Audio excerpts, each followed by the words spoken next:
সম্পত্তি ও টাকার লোভের জেরে এক মর্মান্তিক পারিবারিক নির্যাতনের ঘটনা ঘটেছে খয়েরপুরে আউটপোস্টের পূর্ব চম্পামুড়া কালীতলা এলাকায়। গতকাল নিজ বাড়িতে ৭৫ বছর বয়সী বৃদ্ধা মা বকুল রানী দাস, তার 4 ছেলে বাবুল দাস, কৃষ্ণচন্দ্র দাস, দুলাল চন্দ্র দাস ও রাখাল চন্দ্র দাস, 3 পুত্রবধূ সোমা দাস, জ্যোৎস্নাবালা দাস ও কল্পনা দাস এবং 2 নাতনি রিমা দাস ও পাপিয়া দাসের হাতে নির্মমভাবে মারধরের শিকার হন।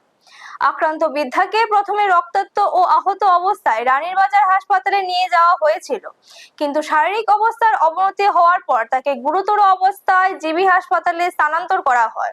এই নৃশংস ঘটনার পর আজ আক্রান্ত মা খয়েরপুর আউটপোস্ট এবং বজ্রনগর থানায় অভিযুক্ত ছেলে, পুত্রবধূ ও নাতনিদের বিরুদ্ধে একটি লিখিত অভিযোগ দায়ের করেছেন। সংবাদ মাধ্যমের মুখোমুখি হয়ে নির্যাতিতা মা ও তার মেয়েরা এই ঘটনার তীব্র ক্ষোভ প্রকাশ করার পাশাপাশি সুষ্ঠু বিচার চেয়ে রাজ্যের মাননীয় মুখ্যমন্ত্রীর কাছে আকুল আবেদন জানিয়েছেন। ব্যুরো রিপোর্ট, নিউজ তৎকাল 24।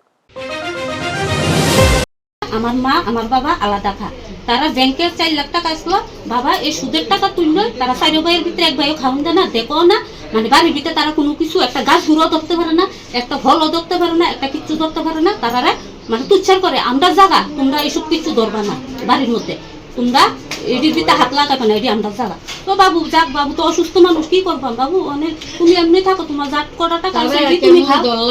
তারপরে বাবু সবসময় আমি চিকিৎসা আমরা বইনাইতেই করছি। আমারে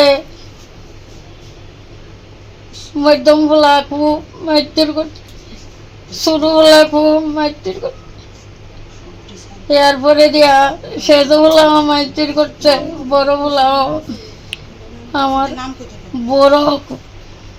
আপনারা দেখছেন নিউজ তৎকাল 24।